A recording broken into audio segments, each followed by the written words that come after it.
मन मंदिरा गजर भक्तीचा.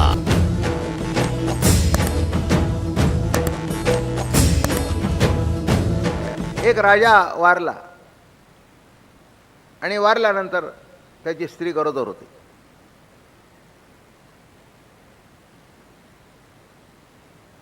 आणि 4-5 महिन्याने तो मुलगा झाला.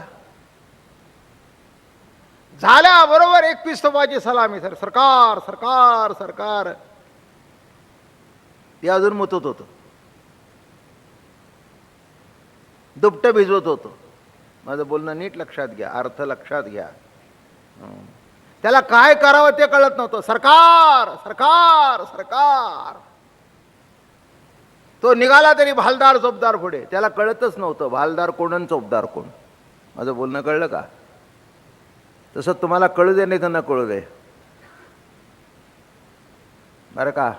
तुम्हाला कळलं नाही तरी तुम्ही राजेच आहात. तुम्हाला कळलं नाही तरी तुम्ही देवरूपच आहात. तुम्ही ज्ञानरूपच आहात. कळू दे अथवा न कळू दे. कळलं तरी ठीक आहे. काय कळलं तर आनंद जास्ती भोगता येईल. माझं कळलं म्हणणं कळलं. आनंद जास्ती भोगता येईल. पण न कळलं अहो जन्मलेल्या दिवसापासून थाट.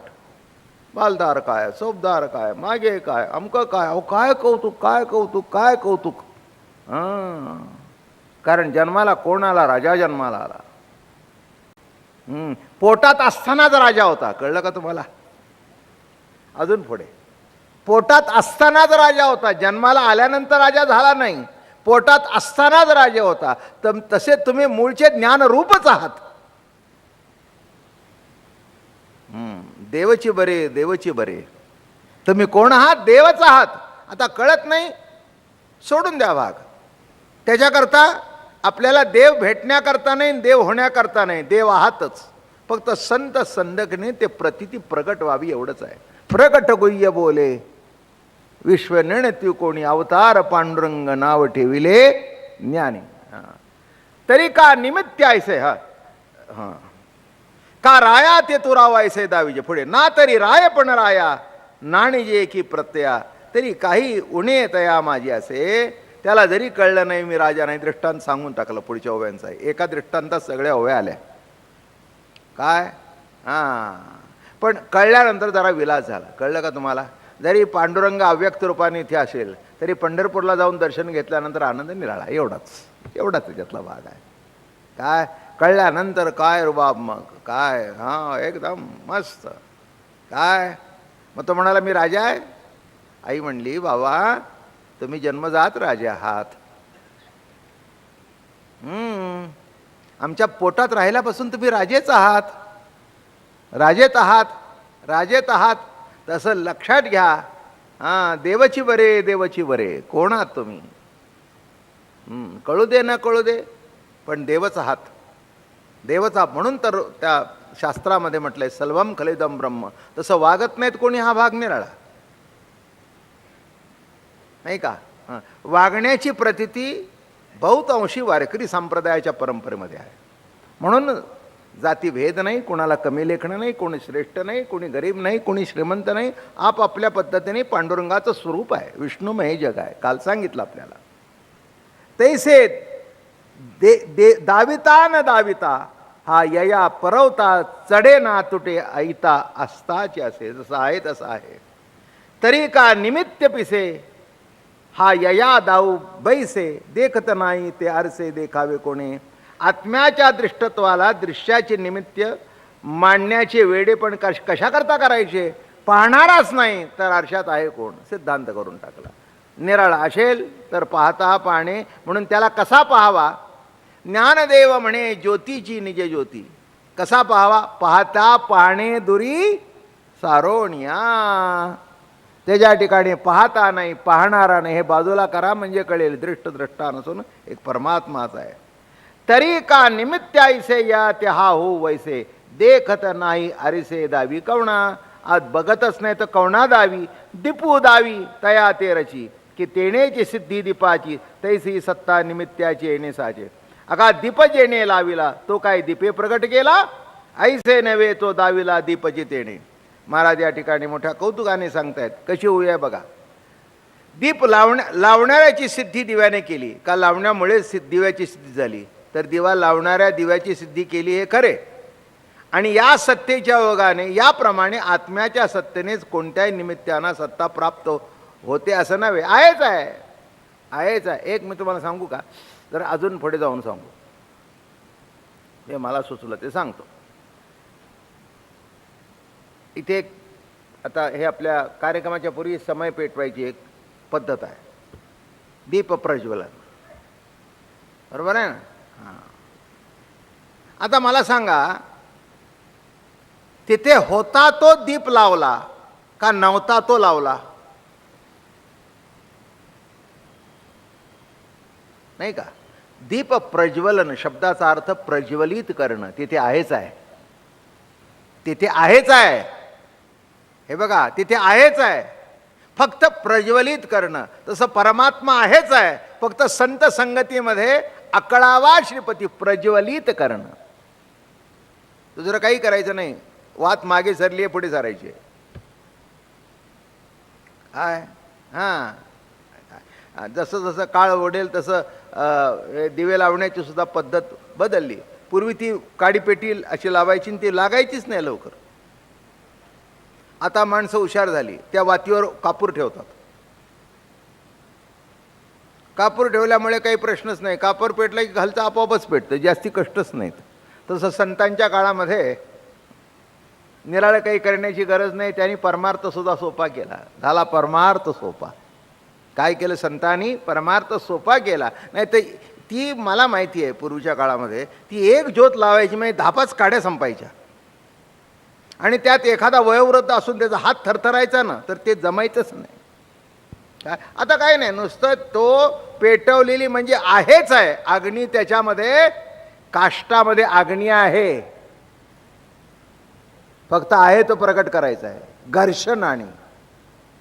घर्षणाने तसं इथे कानावचनाच्या भेटी वस्तूची होणे ओटी. कानामध्ये सद्गुरूचं वचनाचा घर्षण झालं की आपोआप तिथे ज्ञान प्रगट होतं. आपोआप आहेच आहे, आहेच आहे. नाही असं नव्हे, नसतं नाही ते आणायचं नाही, आहे तेच प्रगट करायचं आहे.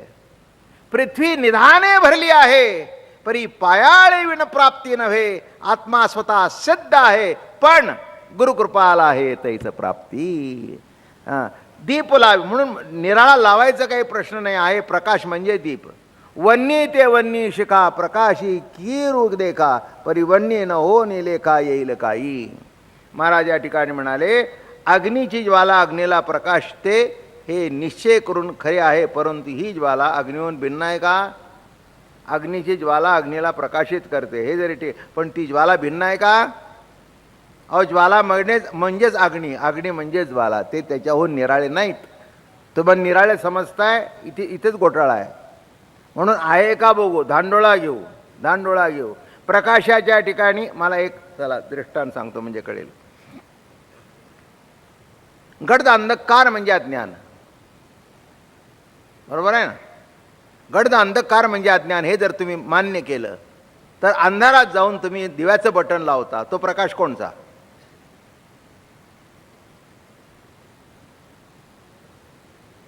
प्रकाशाचा दृष्टांत म्हणून अभंगही सांगतो. प्रकाश नवल हा प्रकाश, प्रकाशा वेगळा, झाकिली आहे डोळा पुढे दिसे. काय सुंदर सुखवरायचा अभंग आहे. नवल हा प्रकाश, प्रकाशा वेगळा, झाकिली आहे डोळा पुढे दिसे. नवे हा उजळीला, नवेची झाकळीला, आत्मतेजे केला उदो नित्य. ढवळा ना काळा, पिवळा ना जांभळा, जीवीचिया जीवन कळा प्रकाशितू. ढवळा आहे का? पिवळा आहे का? जांभळा आहे का? नवल हा प्रकाश. नवल हा साधा सुद्धा प्रकाश नाही. साधा नवल हा प्रकाश, प्रकाश हा एवढा, झाकिलिया ही डोळा पुढे दिसे. कशाला दृष्टांताला? अगदी काही प्रयोगच आहे. डोळे झाका, दिसतो की नाही बघा. जागा डोळे. काय दिसत नाही? दिसायलाच पाहिजे. मग आता डोळे झाकून सुद्धा दिसतो, ते कोणत्या प्रकाशात? नवल हा प्रकाश. नवल हा प्रकाश. बाई प्रवचनाला आलेली, हे सुचत जातं, ते सांगायचं. तर काही डोक्यात चालवायची काही गरज नाही. आणि चावी ठेवायची विसरली.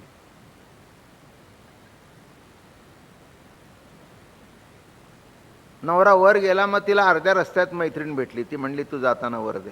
मग नवऱ्याचा फोन येतो, हॅलो हॅलो, अगं तू गेली, चावी कुठं आहे? ते इंदिरा काकू येत आहेत, त्यांच्याकडे दिली आहे. माझं बोलणं कळलं? बसले इथे, नवरा दिसला, फोन घेतला, चावी कुठे आहे ती कळली. माझं बोलणं कळलं का? सांगायची काही गरज नाही, आपोआप कळलं, आपोआप कळलं. ती बाई दिसली, तिच्या हातात दिलेली चावी दिसली, नवरा आलेला दिसला, पुन्हा हळूच खाली वाकून मला न दिसेल मिळाली ना. आता बंद करते बरं का, महाराजांनी ऐकलं तर पुन्हा गोंधळ उठवायचा. माझं म्हणणं लक्षात आलं का? कसं आहे, दिसतंय का? मग इथे बसून तिथलं दिसलं, तिला हे बरोबर दिसलं. हां, मग तिने ते बोलता बोलता सांगितलं, सगळं दूध झाकून ठेवलं. झाकून ठेवलेलं दिसलं बरं का, सगळं दिसलं. हां, काही दिसलं नाही असं आहे का? आता तुम्ही इथे बसलाय, पण घरातल्या प्रत्येक वस्तू तुम्हाला दिसत आहेत का नाही? बरोबर आहे ना? हां, काडीपेटी कुठे ठेवली आहे? नवऱ्याला चोरून पैसे कोणच्या लुगड्या कडीत ठेवले आहेत? काय आनंदाचा परमोच्च क्षण, काय आनंदाचा. किती बायका खुश झाल्या, त्यांना असं वाटलं हा अमृतानुभव आहे तुमचा, माझा नाही. काय अशी एकही बाई जगात भेटणार नाही तुम्हाला, जगात भेटणार की तिने आपले स्वतःचं बाजूला काढून ठेवलेलं नाही. अशी कितीही नवरा कोणी असला, मग ती म्हणते अहो अरे तुझे पैसे नाही म्हणले ना, हां तुम्हालाच पैसे लागतात, आमच्या जीवा भावाला नको का? बरं बरं बरं, असू दे, जीवाला असू दे, तुझ्या भावालाही असू दे, काय असायचं असू, जीवा भावा. म्हणून इथे प्रत्येक बसलेली बाई तिची स्वतंत्र आहेच. कुणी खोटं बोलायचं कारण नाही आणि चेहऱ्यावर अगदी संभावितपणा आणण्याचं कारण नाही, कारण मला अंतर्बाह्य तुम्ही माहीत आहात. काय जर भाजीचे पैसे, एक लक्षात ठेवा, कोणची बाई भाजीची शिल्लक राहिलेले पैसे नवऱ्याकडे कधी देत नाही. ती तिच्या शिल्कीत जाऊन पडतात. मग नवरा म्हणतो काल 50ची नोट दिली ना, जरा बाजारात खाली उतरा म्हणजे कळेल. गेलाय का कधी पिशवी घेऊन? तुम्ही आई वडिलाच्या जमान्यात वावरताय. 4 आण्याला नारळ, 25 रुपयाला नारळ आहे. खाली उतरा आणि मग प्रश्नाची यादी तयार करा. तो म्हणला सॉरी. कुठे जरी सॉरी नाही म्हणलं तरी इथे सॉरी म्हणावंच लागतं, काही इलाज नसतो. अवघड आहे प्रश्न हा सगळा. असो, चला पुढे. चिदविलास आहे हा काय. म्हणून नवल हा प्रकाश, प्रकाशा वेगळा, झाकिली याही डोळा पुढे दिसे. डोळे झाकलं तरी दिसतं. काय गंमत म्हणून सांगतो, मोठेपणा असं काही नाही आहे. आता पुष्कळ पुस्तकं आहेत माझ्याकडे, 6 मोठ्या मोठ्या कपाटं भरून आहेत. आता जरा घर बदलल्या कारणाने इकडे तिकडे जा, नाही तर प्रत्येक कपाटामध्ये कोणतं पुस्तक कुठे आहे ते नेमकं माहिती आहे. ते तिथल्या कपाटातच दुसऱ्या खणातलं पुस्तक घेऊन ये. काही वेळेला मला पुस्तकं लागली तर इथून फोन करायचा आणि त्यात ते म्हणे एवढं कसं लक्षात राहिलं? मला कसं लक्षात राहिलं हे माहिती नाही. माझं बोलणं कळलं का? हां, मग त्या पुस्तकात एवढी पुस्तकं आहेत, हजारो, त्या पुस्तकात कोणता विषय कुठे आहे हे सुद्धा बरोबर माहिती आहे. हे कोण दाखवतो? माझी बुद्धी नाही. हां, त्या बुद्धीला कोणतरी प्रकाशित करणारा परमात्मा आहे, नाही का? मला आठवत नाही, आठवण करून देणारा कोणतरी आहे. त्याला माझ्याकडून प्रवचन करून घ्यायचं आहे म्हणून मला आठवून देतो. मला माणसं विचारतात तुम्हाला आठवतं कसं? म्हटलं हे बघा, तुम्हाला पुढे बसून ऐकायचं आहे म्हणून आठवत नाही, मला करायचं म्हणून आठवतो. साधं साधं त्याचं काम आहे, नाही का? नवरा बायकोला म्हणाला काय तुझी आजची भाजी नाही, बरोबर आहे, तिला भाजी करायची म्हणून ती चांगली होते. तिला ऑफिसमध्ये पाठवलं तर काय होईल? आत्ताच्या बायकाबद्दल बोलत नाही मी, नाही तर लगेच भांड्याला उठतील आमच्याशी. त्या म्हणतील काय तुम्ही काय समजता, माझ्या नवऱ्याला जे कळत नाही ते मला कळतं नाही. ते पूर्वीसुद्धा होतं तसंच. म्हणजे जिला काही कळत नव्हतं तीसुद्धा नवऱ्यापेक्षा पूर्वीपासून शहाणी आहे, याच्याबद्दल माझं दुमत कधीच नव्हतं आणि इथून पुढे असण्याचं काही कारण नाही. जेव्हा शिकलेल्या नव्हत्या तेव्हा नवऱ्याला शिकवत होत्या, आता शिकलेल्यानंतर वाकवल्याशिवाय राहत नाहीत. नाही, पूर्वी शिकवत होत्या. आमचा गोखले एकदम समाधी लागल्यासारखा स्थिर झाला बघा. त्याने हातच जोडले मला. बरोबर आहे बाबा, ही सगळी जगाची कथा आहे, माझी तुझी सगळ्याची. ही अमृतानुभव आहे ना. साखर कोणालाही, मलाही गोड लागेल, तुलाही गोड लागेल, इथे बसलेल्या प्रत्येक माणसाला गोड लागेल. हा जीवनाचा अनुभव आहे. फक्त एकच काम माझं आहे, ज्ञानोबा राहायचं सगळं तयार आहे, फक्त मिरची मीठ मसाला टाकायचं काम माझं आहे, बाकी काही नाही. आहे ते स्वयंभू आहे. महाराजांचं मोठं कौतुक आहे. म्हणून किती सुंदर चोखवर आहे. आणि चोख प्रतितून अभंग. ढवळा ना काळा पिवळा ना. कोण म्हणतात ब्रह्म पिवळा आहे का, ढवळा आहे का, काळा आहे का, जांभळा आहे? ते म्हणले ढवळा ना काळा ना पिवळा ना जांभळा, पण जीवीची जीवन कळा प्रकाशितू. जीवीची जीवन कळा जो प्रकाशित करतो तो परमात्मा, तो परमात्मा. म्हणून लक्षात घ्या. या ठिकाणी महाराज म्हणाले आणि निमित्त जे, जाऊ द्या पुढे एकदम जातो. म्हणून स्वयंप्रकाशाया आपण या देखाव्या, निमित्त हा वाचून या नाहीच मा. हेच विषय चाललाय. स्वयंप्रकाश, स्वयंप्रकाश. काय शब्द वापरला? पाहे पा स्वयंप्रकाशे विचारोनी, ऐसे सुंदर रूपडे हृदय धरले आता, पाहता केवी होय पुनर्योनी रया. काय म्हणतात? पाहे पा स्वयंप्रकाश हे विचारोनी. दुसरं कोणाला प्रश्न विचारू नकास, तुझ्यातल्याच प्रकाशाला विचार. स्वयंप्रकाश, स्वयंप्रकाश. दिवा काडीने लावला, पण काडी हातात घेऊन दिवा लावायचा, हा तुमच्यातला स्वयंप्रकाश आहे. मन मंदिरा गजर भक्तीचा.